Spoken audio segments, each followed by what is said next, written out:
우리 옆에 분과 한번 인사합시다. 예수님은 치료자이십니다. 아멘. 예수님이 저와 여러분들의 참된 치료자가 되신 줄 믿습니다.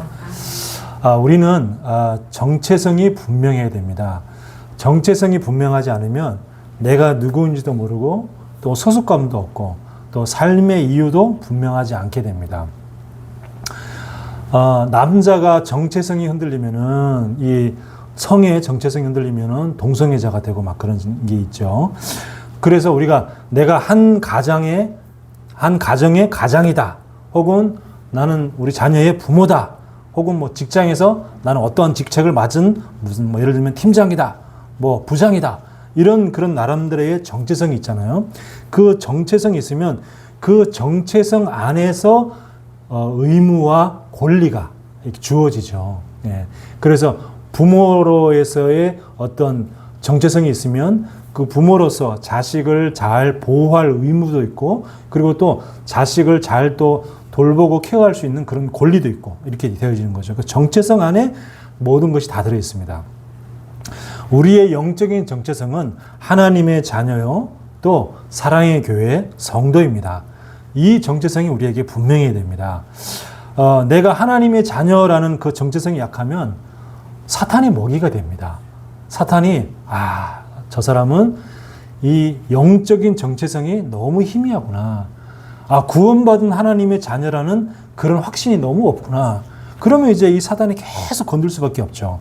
또 우리가 사랑의 교회의 성도다 하는 정체성이 확실하지 않으면 교회를 사랑하기가 쉽지 않아요. 내가 이 교회를 사랑한다는 것은 이 교회에 대한 정체성이 내가 분명하기 때문에 교회를 사랑하는 거죠. 또 뭐 헌금이라든지 헌신, 봉사 이런 거 다 어렵습니다. 그리고 은혜 받기 힘들어요. 그래서 이 교회에 대한 정체성이 분명해야 됩니다. 정체성이 확실한가 아니면 희미한가에 따라서 그 사람의 모든 삶이 다 달라집니다. 우리 지난주에 보니까 예수님이 광풍이 부는 갈릴리 바다에서 바람과 바다를 막 꾸짖으면서 어찌하여 믿음이 없느냐라고 이렇게 얘기했습니다. 그 말은 뭐죠? 너희가 하나님의 자녀고 내가 너희와 함께 하는데 어떻게 그렇게 이 정체성이 희미하냐 이렇게 표현할 수도 있겠죠. 그래서 우리가 하나님의 자녀라는 정체성이 확실할 때 하나님이 우리와 함께 하심을 누릴 수가 있습니다. 내가 자녀라는 정체성이 확실하지 않으면 아무리 여러분 하나님이 함께 하십니다 아무리 얘기를 들어도 그게 누려지지가 않아요. 내가 자녀라는 이 정체성이 분명하지 않으니까 잘 안 누려지죠.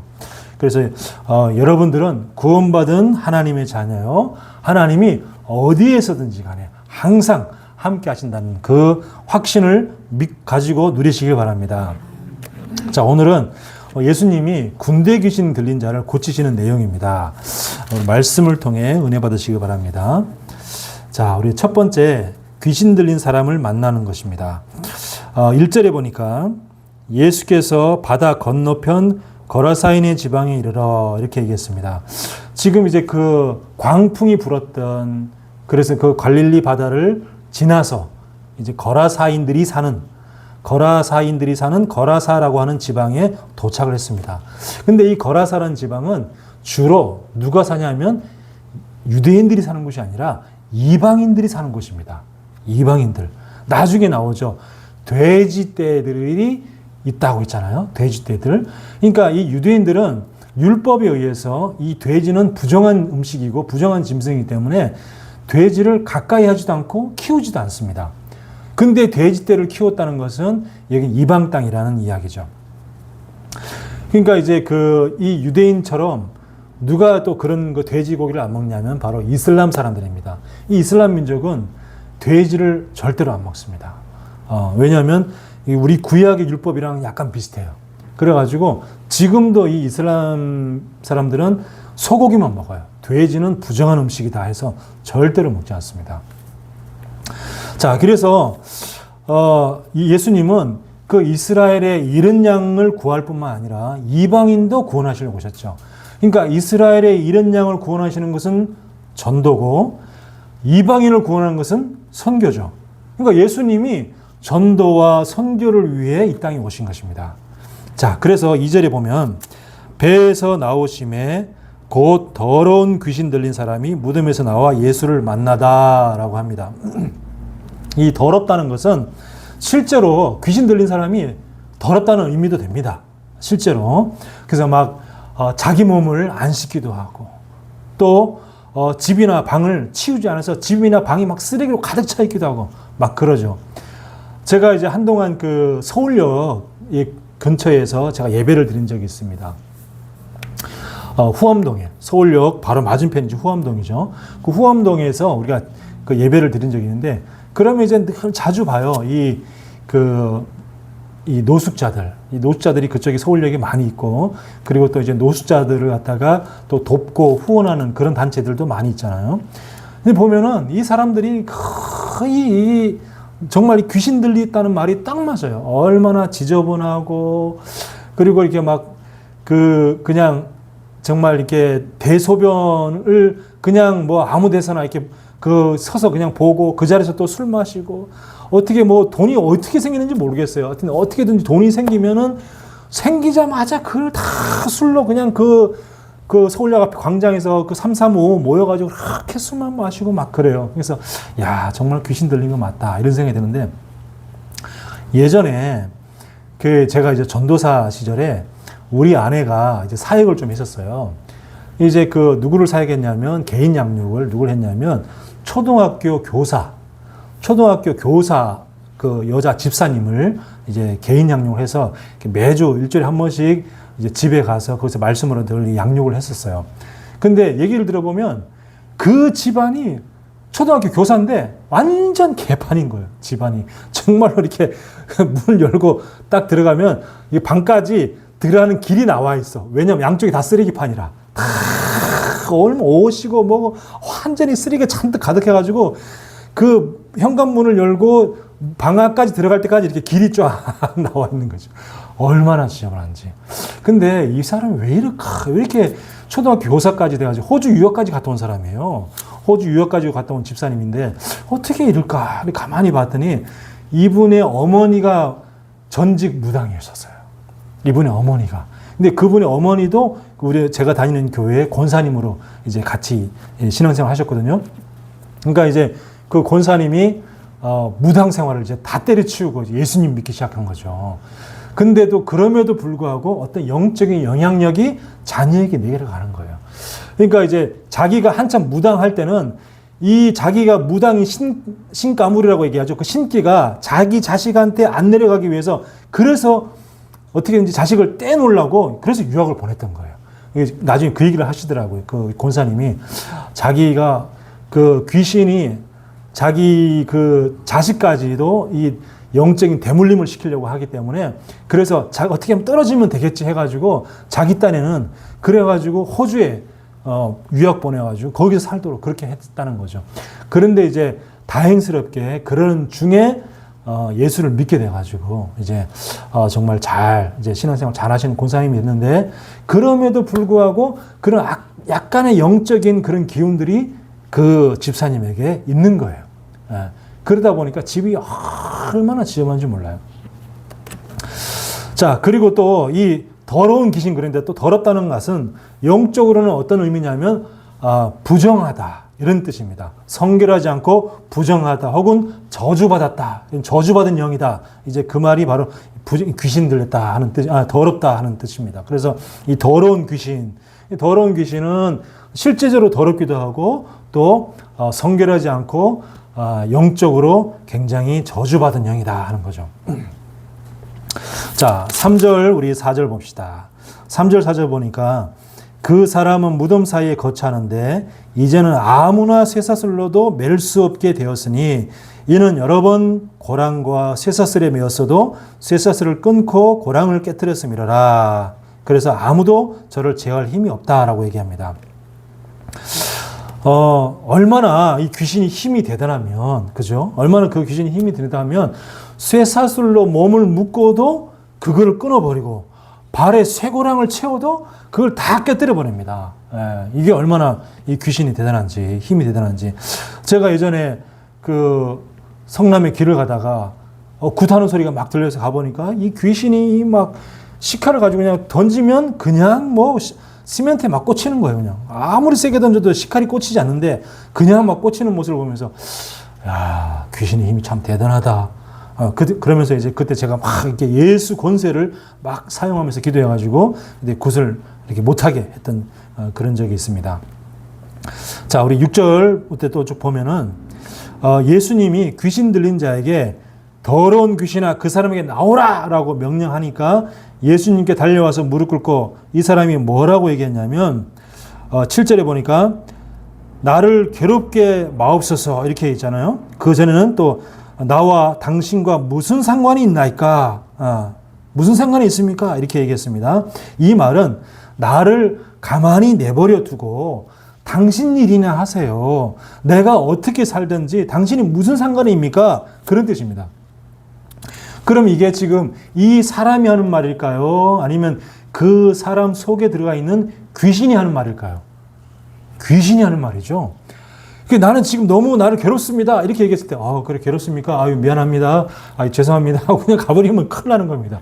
그래, 이게 지금 귀신이 하는 소리구나. 해가지고, 그래서 그걸, 귀신을 내쫓을 수 있는, 그렇게 돼야 되는 거죠.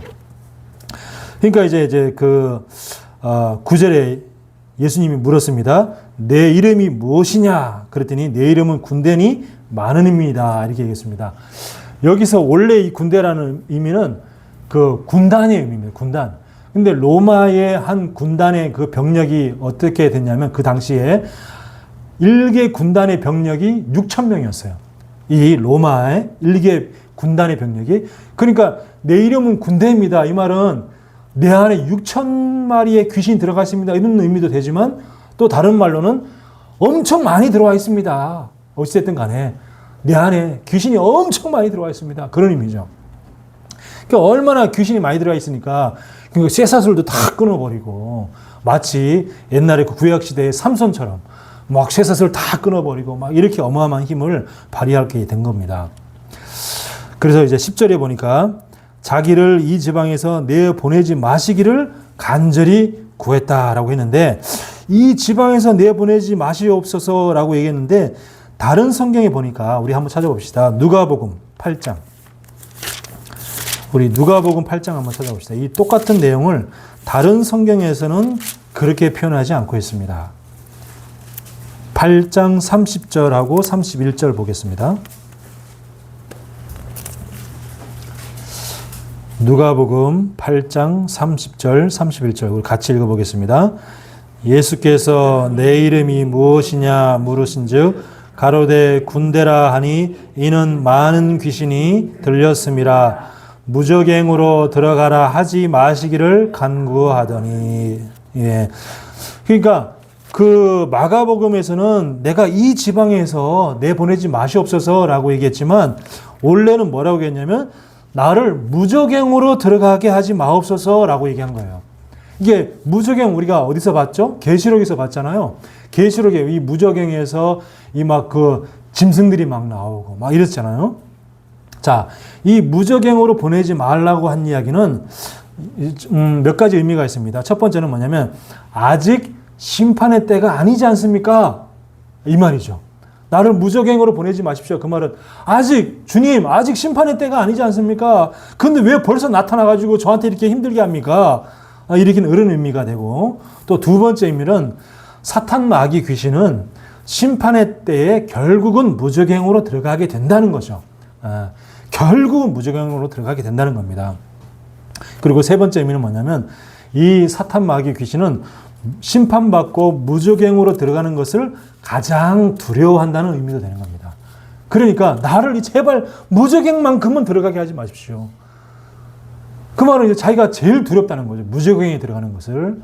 그러니까 귀신도 두려워하는 게 있어요. 귀신도. 누구를 제일 두려워하냐면 예수를 제일 두려워하고 두 번째는 무적행에 갇히는 것을 제일 두려워합니다. 예. 그러니까 어떻게든지 이 예수님의 오심을 늦추려고 하겠죠. 이 사탄 마귀 귀신은. 분명히 사탄 마귀 귀신은 이 성경도 인용하는 사탄 마귀 귀신이기 때문에 분명히 예수님이 재림한다는 사실을 알고 있어요. 그러면 예수님이 재림하시면 나는 분명히 심판받고 저 무적행으로 갇히게 된다 하는 것을 사단도 잘 알고 있습니다. 그러니까 어떻게든지 이 예수님의 재림의 시간표를 늦추려고 하겠죠. 그 늦추는 방법이 뭐냐? 어떻게든지 교회를 무너뜨리고 믿지 않는 사람들이 많아지게끔 만드는 거예요. 예. 왜냐? 예수님이 분명히 온 천지에 이 땅 가운데에 이 천국 복음이 증거된 이후에 끝이 온다고 했는데, 그러면 복음이 증거 안 되도록 해야 될 거 아닙니까? 그죠? 복음이 증거되도록 안 되도록 하는 것이 어떻게든지 자기가 이 땅 가운데 끝까지 남아있는 그런 전략이니까, 어떻게 복음이 안전하게끔, 그러니까 계속 교회에 대해서 부정적인 이미지 얘기하고 자꾸 그렇게 얘기하는 거죠. 오늘도 제가 우리 아내한테 어떤 얘기를 들었는데, 그 주짓수 우리 옆에, 우리 가게 옆에 있는 관장이 우리 아내한테 막 그런 얘기를 하더라는 거예요. 목사들, 목사, 새끼, 막 이런 얘기 하면서 욕을 엄청 하더랍니다. 그러면서, 다들, 비즈니스 하는 것들이라고 막 이러면서, 사업하는 것들이라고 막 이렇게 얘기하면서, 목사들은 한 명도 믿을 사람 없다고 막 이러면, 막 그렇게 욕을 하더라는 거예요. 그러니까 그 사람도 자기가 교회를 다녔었다는 거예요. 그 주짓수 체육관 관장도. 전에 체육관 교회를 다녔는데, 그 목사님이 계속 헌금 얘기만 하더라는 거예요. 헌금. 그리고 또 11조 이게 안 하면은 마치 큰 벌 받는다 이런 식으로 계속 그런 얘기만 이렇게 했더라는 거예요. 그래서 이 교회는 다 똑같다. 그러면서 또 뭐라고 얘기하냐면, 자기 주변에 총신대학교 나온 전도사 목사들, 또 장신대학교 나온 전도사 목사들 많이 있는데 다들 술 처먹고 개판이라는 거예요. 그러면서 어떻게든지 희한하게 그 사람 주변에는 그런 사람들만 있나 봐. 하여튼 간에. 그러니까 늘 그런 사람들만 봐가지고 이 목사들은 하나같이 다들 어떻게든지 사람 꼬셔가지고 돈 뜯어낼 굴림만 하는 사업가라는 거죠. 이런 식으로 막 우리 아내한테 얘기를 하더라는 겁니다. 그래서 내가 참 진짜 안타깝다. 너무 참 마음이 아프다. 이런 생각을 좀 많이 했습니다. 자, 우리 또 봅시다. 이제 귀신을 쫓아내는 내신 예수님입니다. 이제 귀신들이 돼지에게 들어가게 해달라고 애원하니까 예수님이 이제 허락하셨죠. 그러니까 2,000마리나 되는 돼지떼로 바다가 다 들어가 죽습니다. 그러니까 돼지는 이제 부정한 동물이기 때문에 이방인들이 키웠던 거죠. 그랬더니 이제 돼지 치는 사람들이 깜짝 놀란 거죠. 깜짝 놀라가지고 마을도 막 달려가가지고 이 사람들은 얘기를 하니까 그 말을 듣고 그래 하면 사람들이 이제 다시 와가지고 보니까 정말 돼지가 한 마리도 없는 거예요. 그 한두 마리도 아니고 2,000마리면은 얼마나 많겠습니까? 그 넓은 땅덩어리에 돼지가 꽉 차 있을 것인데, 근데 돼지가 하나도 없고, 그리고 귀신 들렸던 사람들이 그 사람이 멀쩡해가지고 막 이렇게 가만히 제정신 차려가지고 있고 막 이러니까, 야, 이거 어떻게 된 건가 해서 막 너무 놀랐겠죠. 그러면 어떻게 됩니까? 야, 저렇게 귀신 들려가지고 쇠사슬도 끊고, 쇠고랑도 끊고, 이랬던 사람이 어떻게 저렇게 멀쩡해질 수 있냐. 야, 이건 정말 대단한 거다. 야, 저분이 누구신지 모르지만, 야, 저분은 정말 엄청난 사람이구나. 왜냐하면 이방인들이니까 이제 예수님이 누군지 모를 거 아니에요. 하나님도 모르고. 그러니까 만약에 하나님 아는 사람들이었다면, 야, 하나님 은혜다 이렇게 얘기할 텐데, 이 사람들은 이방인들이니까, 야, 이거 대단한데, 야, 저분이 무슨 사람인지 모르지만 정말 감사하다 이렇게 해야 될 건데, 오늘 성경 말씀 보니까 감사하는 사람이 한 명도 없어요. 한 명도 없고 오히려 뭐라 그럽니까? 예수님 보고 이 마을에서 떠나시옵소서. 이 마을에서 제발 나가시옵소서. 이렇게 얘기를 합니다. 자, 이들에게는 사람이 치유되는 것보다 더 중요한 것은 뭐죠? 돼지를 잃은 것. 내 재산이 없어진 것. 이게 더 중요한 겁니다. 그러니까 한 영혼이 구원받는 것보다 경제적 손실이 더 중요한 거예요. 그러니까 우리가 이러면 안 되겠죠. 우리가 어떤 그 경제적 손익을 따져가지고 막 이러면 안 되겠죠. 우리가 영혼 구원을 최고의 가치로 여겨야 됩니다.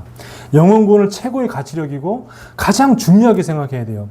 그래서 우리가 그 전도 선교를 위해 나가는 그런 것은 헌금은 지출이 아닙니다. 저는 이제 어떤 그 중직자분이 이런 얘기를 하는 걸 봤어요. 선교 헌금을 지출이라고 말하거나 아니면은 밑빠진 독에 물 붓기다 이렇게 표현하는 중직자분을 봤어요. 그래서 저는 참 마음이 무거웠습니다. 아, 이 선교헌금에 대해서 이렇게 생각하시구나. 근데 이제 저는 이제 이분이 그렇게 생각하는 게 참 마음이 아팠지만 또 한편으로는 이렇게 생각하시는 분들이 많을 수도 있다. 이런 생각을 했어요. 정말 중직자분 중에서도 아, 전도 선교를 위해 쓰는 것은 그건 다 밑빠진 독에 물붓기입니다. 이렇게 생각하시는 분들이 많이 있을 수도 있겠다. 이분만 아닐 수도 있겠다. 이런 생각을 저는 했습니다. 그래서 참 마음이 굉장히 무거웠던 적이 있습니다. 우리는요, 이 선교헌금은 11조와 마찬가지로 하나님이 축복하시는 헌금입니다. 제가 이제 며칠 전에 이제 필리핀에 있는 우리 동기 선교사님하고 좀 통화를 한 적이 있었어요. 통화를 했는데, 이 선교사님이 그 얘기를 하는 거 있죠. 뭐라고 얘기했냐면, 자기 이제 현지인들만 놓고 이제 예배를 드리는데, 저는 이제 그게 맞다고 생각합니다. 가서 이렇게 한인들 모아놓고 한 예배하는 거는 그건 선교가 아니죠. 그냥 이제 목회고 그거는 선교가 아니고. 그래서 어쨌든 간에 이제 필리핀 현지인들 모아놓고 이제 예배를 드리는데, 이 필리핀 현지인들도 너무 이제 어렵고 힘들다 보니까 선교사가 담임으로 하고 있는 교회에서는 헌금을 잘 안 하려고 한대요. 왜냐? 선교사님이니까 저기 한국에서 오셨으니까 잘 사는 나라니까 이렇게 후원 받아서 교회를 잘 운영하시겠지, 이런 마음들이 있다는 거예요. 그래서 이 선교사님이 이제 먼저 가자마자 턱 까놓고 얘기했답니다. 나는 후원을 아주 조금 받는다. 너무 조금 받아서 내가 여러분들 이 교회를 잘 돌볼 여력이 없다. 그래서 여러분들이 힘내서 헌금을 좀 하셨으면 좋겠다. 그러면서 자기 지금까지 거기서 그 교회에서 지금 담임으로 섬긴 지 한 10년 정도 된 것 같아요. 그분이 선교사로 나가신 지.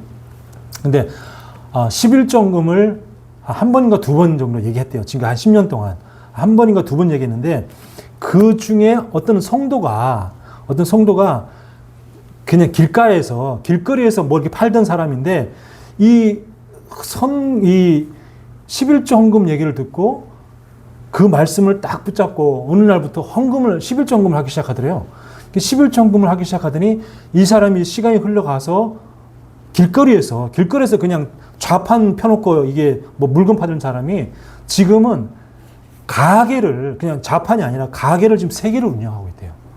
가게를 3개를 운영하면서 지금 자기보다, 그 선교사님보다 11조 헌금을 더 많이 내고 있다고, 그런 얘기를 하는 거죠. 그래서 제가 그 얘기를 들으면서 많은 은혜를 받았습니다. 그렇지. 정말 11조는 하나님 축복하실 수밖에 없지. 그런데 이 11조만큼 하나님이 축복하시는 헌금이 뭐냐? 바로 선교헌금입니다. 선교헌금.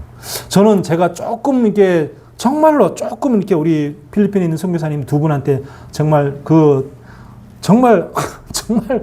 조금입니다. 정말 말하기 부끄러울 정도로 정말 조금 이렇게 헌금하고 있는데, 지금 한 몇 년째 하고 있는데, 하나님이 그래서 그런지 이렇게 재정이 이렇게 마르지는 않게 하셔요.